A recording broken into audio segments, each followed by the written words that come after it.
Hi guys, this is Johann with Mazatlan Tours by Johann and Sandra. I'm here to give you an update on the latest situation with the travel requirements to come to Mazatlan this winter.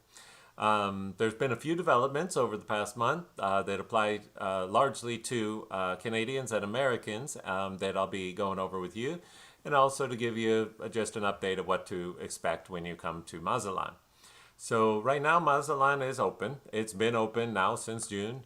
The beaches are open, the hotels are open, the attractions and tours are open. There's a few that are not running now because they were so reliant on the cruise ships, which are not coming right now. But pretty much most things are available and running.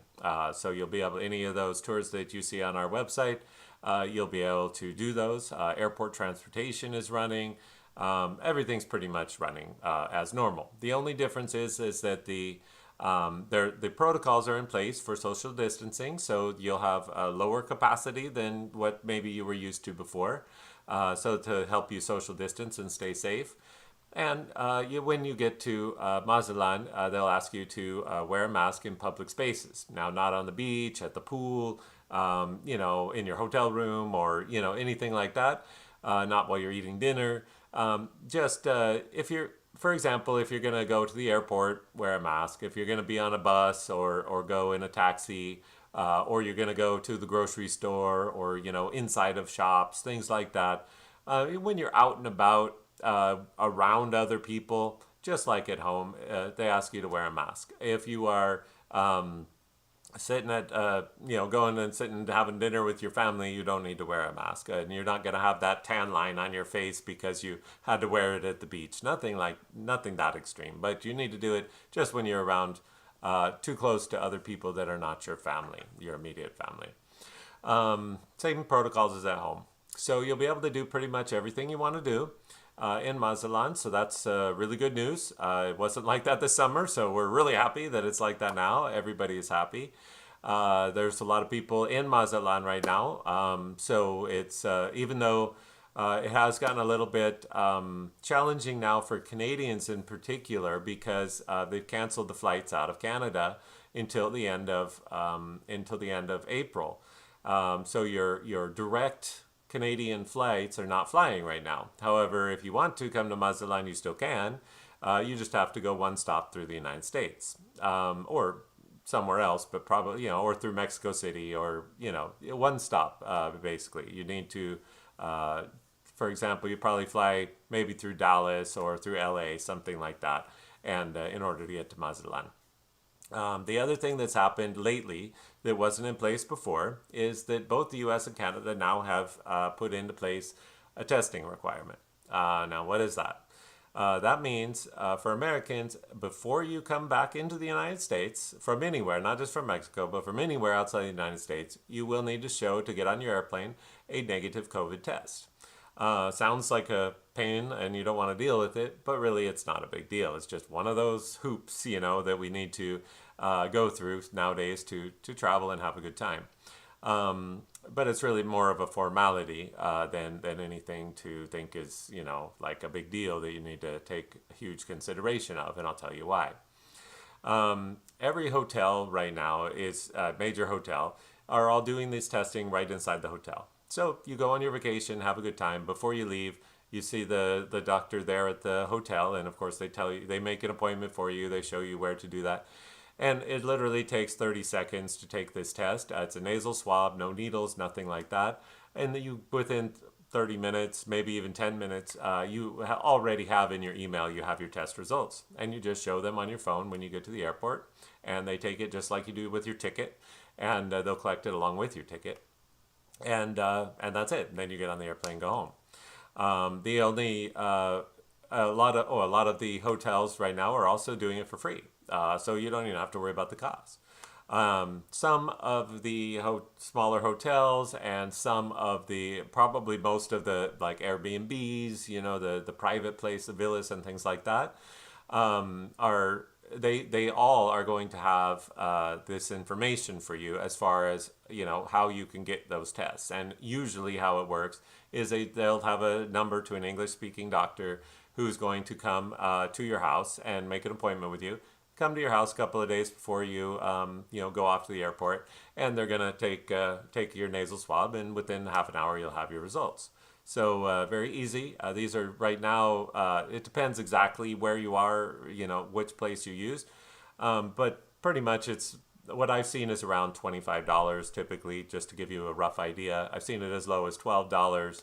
I've seen it as high as $40 in one place, but typically it's right around that area.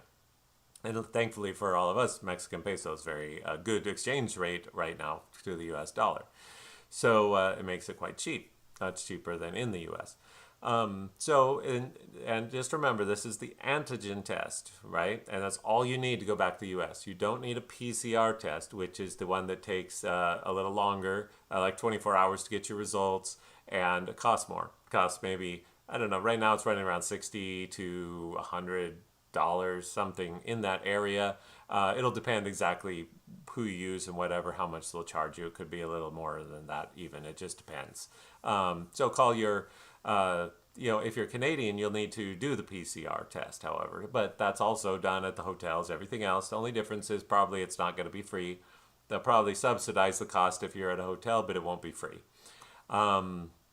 So you can do that very easily, and it's really nothing you need to worry about throughout your whole vacation until the very end. You've already made your appointment, and then you just do it, and that's it. And then let's see. As far as quarantines or all that kind of stuff, there is no requirement in Mexico for any kind of quarantining or any type of testing from Mexico, just from the U.S. and Canada.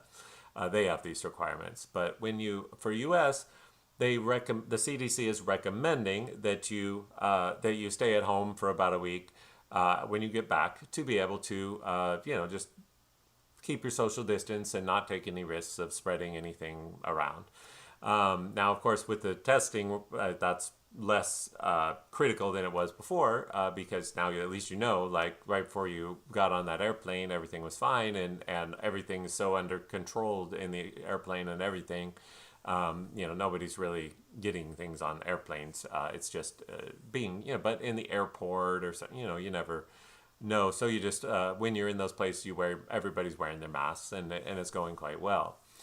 So no requirement for quarantine for U.S. people, just a recommendation of what you do. That's always been there. It's not new. It's not any newsworthy event. It's just has always been that way, recommended, and it still is.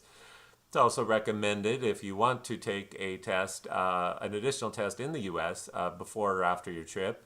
Those are recommended too by the CDC as an abundance of caution.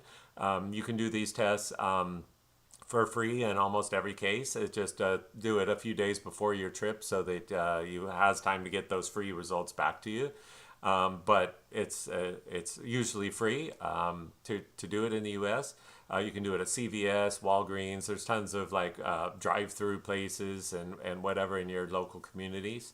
So those are no big deal either. That's just kind of part of, a thing. You got to go and you got to get your passport or you got to get your, document of some kind. Now you got to go get your nasal swab and get a paper in your email and go. But those are also still recommendations. They are not requirements. So the only requirement that the U.S. has in place, other than wearing your mask at the airport and on public transportation, which is not new either because that was already required by the airports and the airlines.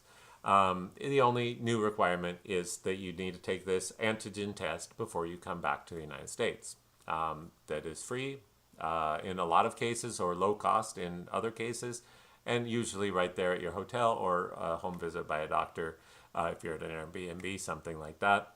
Also, if you forgot, there's even testing at the airport available. So if you didn't take your test, it wasn't convenient for you, maybe especially like at an Airbnb or something where things are a little more do-it-yourself, no big deal. There's testing at the airport. So you can go to the airport, get your your antigen test right there at the airport, just arrive about 30 minutes before if you're going to do that. And then you get your email and you go check out. So very convenient. I mean, they've really thought of everything to make this as easy as possible. So that's basically the only things you need to think about or worry about as far as protocols or anything like that, except bring your passport and prepare to have a nice time. If you go to our website at mazatlantours.org, you might be already there watching this video. It's on there. But if you go there, click on the little gray bar at the top, and you'll see all of the frequently asked questions, all of the information about COVID in Mazatlan. You'll see statistics, you'll see frequently asked questions, you'll see everything you want to know about that whole situation. The video is already 10 minutes long, so I don't want to go into more here in the video, but we also have a video that is on YouTube from back in July, and most of that information is still relevant too, and there's some more good stuff there. You can still see it on YouTube if you search for that. So on this page, other than finding the information, you can also sign up for our email list to be like one of the first people to know about any changes or anything to that. Also, you can contact our customer service team. They're happy to help you with any of your questions about Mazatlan and the protocols, or especially how it relates to our tours and excursions. You can do all the same great stuff in Mazatlan that you ever could do. So you'll come here, have a great time, enjoy the sunshine, enjoy the beach, and have a safe time, except for the nightclubs. The nightclubs are either not operating, or they're operating in like a different way, like an outdoors kind of more restaurant with entertainment kind of way than like, you know, the big nightclubs that there's not going to be spring break this year. Let's just say that it's not happening. Such is the world. But everything else, you can go on catamarans, you can go out snorkeling, you can go to see other towns, you can do everything you normally could do in Mazatlan. Anyway, so thank you very much for watching. I look forward to seeing you soon, and if you have any questions, you know where to find us. I'll see you soon.